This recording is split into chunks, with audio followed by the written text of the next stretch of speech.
Today I'm going to be showing you guys how to create a thumbnail or a gaming thumbnail for your gaming video. This is how I make my gaming thumbnails. It's really simple. Though this one I'm just going to be using 2D text and other things like that. So yeah, let's just get straight to the video. That I'm at an all-time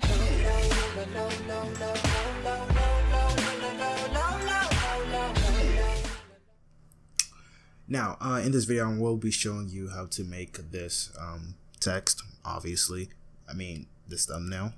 Oh my gosh, I'm messing up with my words. Anyway, I'm going to be showing you guys how to make this thumbnail right here. So what you want to do first is really get a screenshot of your gameplay or any type of gameplay that you had before. I don't know if you're using Sony Vegas or Premiere Pro. I'm using Premiere Pro. Oh my gosh, I am stuttering. Anyway, the way that I did this was just by taking a screenshot within Premiere Pro and then what's it called again? File, place, export it, same thing. Exported the screenshot onto Photoshop, and here I have it. Now, I already had some effects that I put on this video, so you see how it's already white, more whites are showing out, more black is showing out. That's just with curves and stuff within Premiere Pro. I already did that, though. It's just, I guess you could say, it. Oh my gosh, I'm running out of things to say. Anyway, if you guys want to know what settings I'm using a preload that I already made, but my thing is in pixels, and it says 1920 by 1080, and my resolution is at 300. So if I just press OK, it's gonna show up like this. After so, I usually press Z for zoom, or I go right here, and then I right click, put fit on screen, and it's that big. But I already did over here, so it is already over here. So for this, all I did was place over here. I had rasterized layer, and then what I did was Control J, which is to copy. After so, I see how the colors and the sharpness isn't that great. So what I do already is that I go and sharpen it. So I go to Filter, Sharpen, and then sharpen it, and then you will see that there's a little bit of a change. I don't know if you can see it. I can see it, probably not you, but yeah, it's been sharpened a little bit more. After so, I always do this. I add more curves. I don't know why. I just love curves. It just makes things pop out more. So right now, go to the bottom right, click this half circle thing, and then I look for curves. Curves is right there. There's gonna be a box that pops up. After so, I make sure that it is clipped to this layer, and then I just go down a little and then up a little, just like that. And then I'm done with that. I can add some vibrance if I want to. You can add anything that you want. I usually add vibrance just to make things pop out a little bit more. It looks a little bit too saturated. I already added some of these things in Premiere Pro, though I usually do it all over again. Let me put this as 0, and yeah. Okay, that's already over there. Oops, I forgot to clip it. Alright, after so what I do is that I click the first one, hold shift, and then click the layer that I have it clipped on. I press Control J, and then I press Control E, and that will merge everything together, so then, all this is practically nothing. After so, I press Control J again, so then I will have another layer, so then I don't have to use the other original layer. So then I go back to the copy layer, and then I press Control Shift U, and that just makes everything black and white. Now this is really a cheap way to make things everything black and white, though this is just the way that I like to do it. Another way of just doing black and white is going over here and looking for black and white, the half circle, and then black and white. They're pretty much the same thing. Like this one does show more black and white, though it's all preference. Now, if you don't like going Control Shift U, what you can also do is press Control Alt U, and then it'll bring up a little menu, which is the hue and saturation, and you can just change the saturation all the way down. It'll go straight to black and white, and then you can change the lightness of it as well. But I'm not going to be doing that, so I'm just going to do Control Shift U. Already it goes to black and white.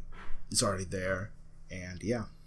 After so, I go back to the Vibrance 1 copy that I already made, press Control J, move this to the top, and then I zoom in to the gun or guns. Since I am playing Reaper on Overwatch, I'm going to be cutting out his gun and then adding some more effects. So first, before I even cut it out, I need to mark it or trace around it, and the way I'm going to be doing that is by using the pen tool, but the shortcut for that is by using the letter P. Alright, so I use the letter P, and I usually zoom in as well if I need to zoom in, and it doesn't have to be perfect, but I don't know, I'm low-key, I guess you could say OSD when it comes to this type of stuff, so like I try to make it as perfect as possible. But yeah, I just trace around it as fast as I can. It's a thumbnail. It's going to be small. I see it as a big thing, but to you, you guys are only going to see it as a small thing on your phone or on YouTube. So yeah, I don't know why I always do this, but you know, I might just do a what's it called again? Speed through it. I usually call it speed arts on my channel, but yeah, I'm just gonna like speed through it. And 3, 2, 1.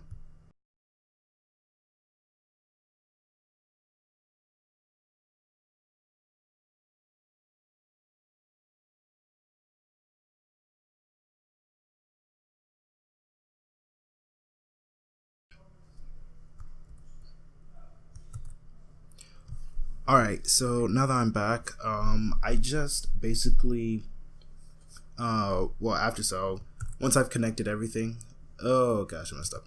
Yeah.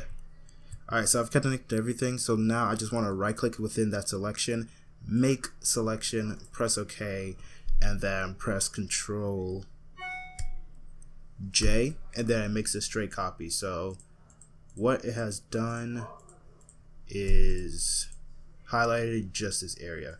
So I have cut it from this area, and yeah. Now I'm about to do the same thing for this gun, so let me do that right now. Another speed art, or speed through, I guess you could say. 3, 2, 1.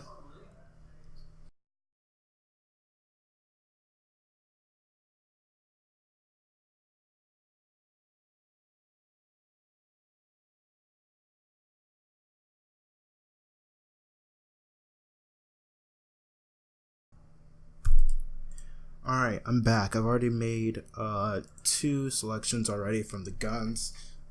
As I said again, it doesn't have to be perfect, but it just is what it is. So, sorry, I was just yawning right there. Anyway, now that I've made this selection, I can start doing some more effects without affecting the guns. So now that I've made that, I want to make this...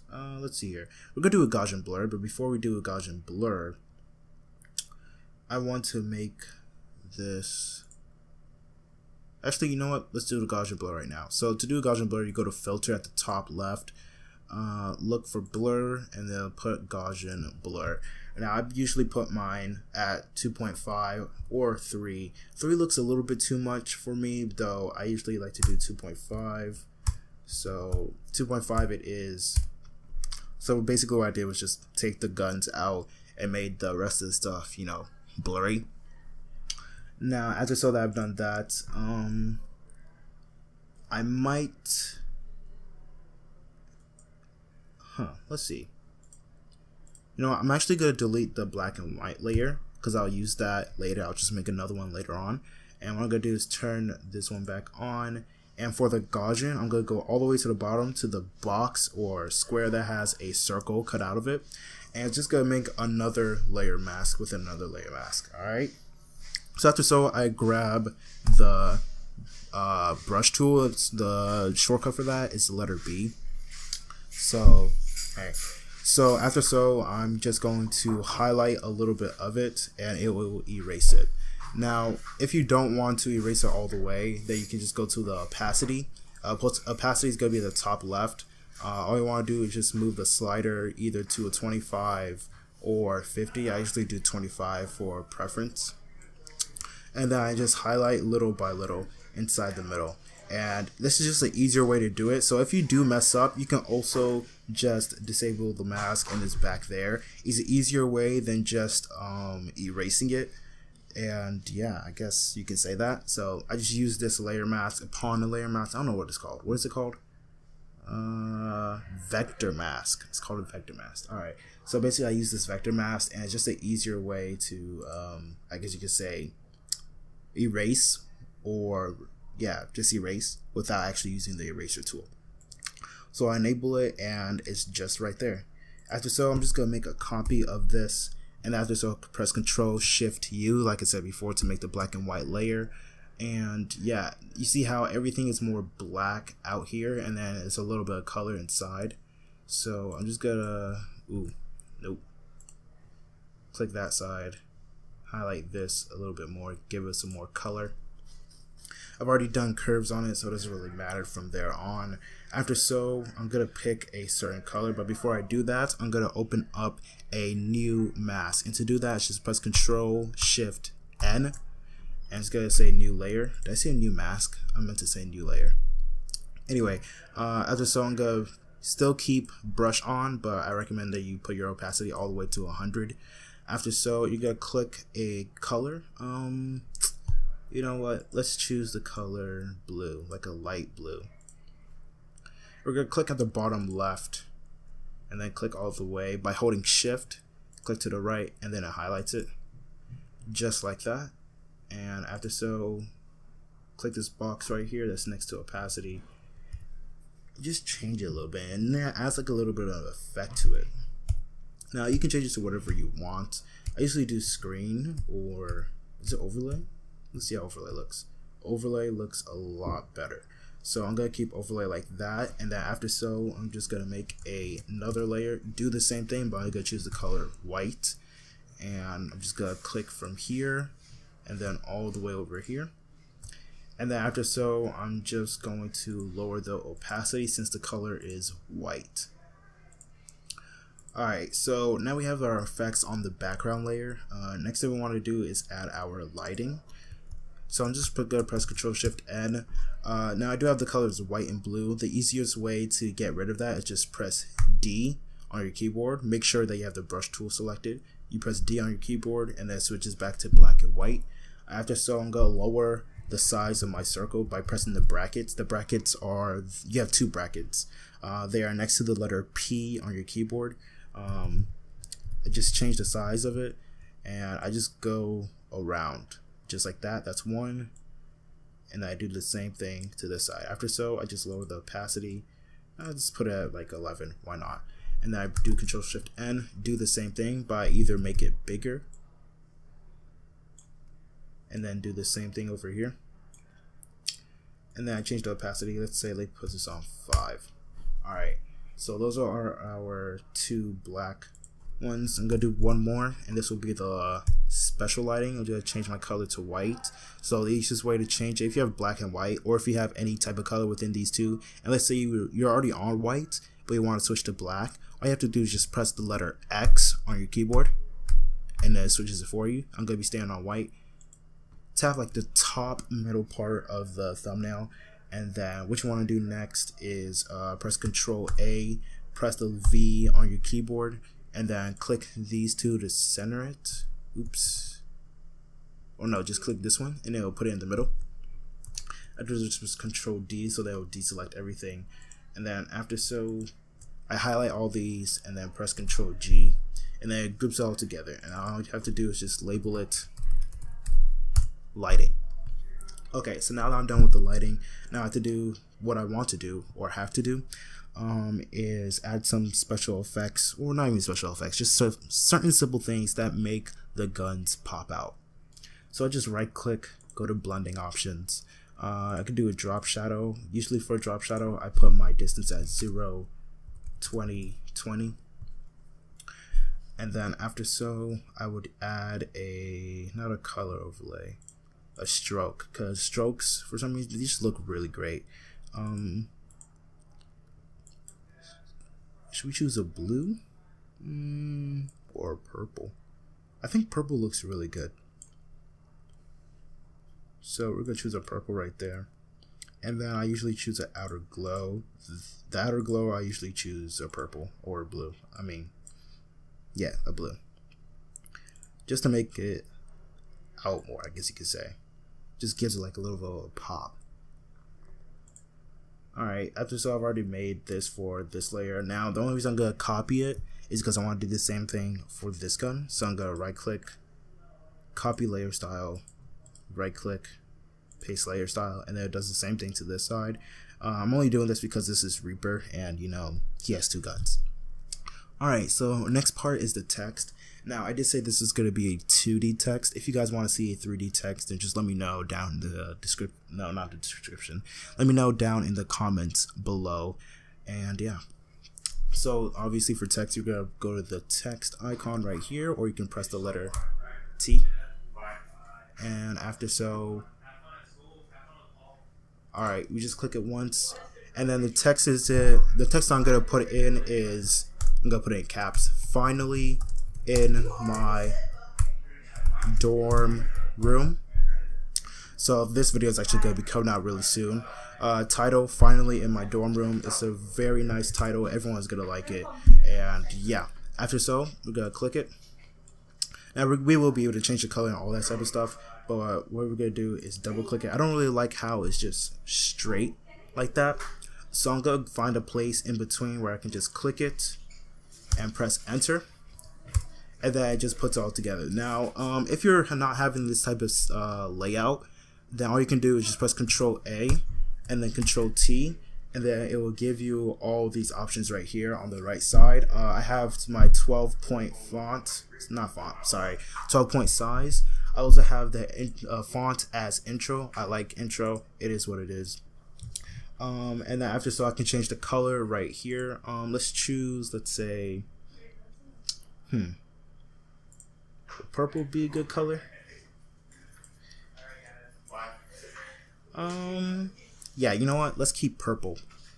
So as we keep purple over there, what we want to do is just exit out of that, and then we're gonna do the same thing that we did with our effects and strokes and color and stuff like that. So I'm just gonna right click, and since I still have the same layer style, I'm gonna post the layer style. And then after so, I'm just gonna press Control T, and it will bring a box up where I can actually rotate, move this around, and flip it, whatever I want to do. So I'm gonna bring it as high as I can, rotate it, because you know, why not? And you know what, make it a little bit bigger. Put it right there. I'm gonna put it under the 2 guns, because why not? And let's change the color a bit. I'm not feeling so oozy about the color, so I'm gonna go to color overlay. Oops, wrong one. Gotta go to this one. Alright, finally in my dorm room. Alright, go to color overlay. I can change the color to whatever I want. I'm not really digging the red. What about light blue? Ooh, light blue looks really good. Alright, so finally in my dorm room. It is what it is. It looks great. It looks nice. It looks clickable. It's not really like clickbait, but you know, it looks like something that I would click on. So yeah, I hope you guys enjoyed this short tutorial. If it is what it is, then you know what to do. Press the like button if you're new, subscribe, and yeah, that's practically it. Once you're black, you never come back. I'll see you guys later. Peace.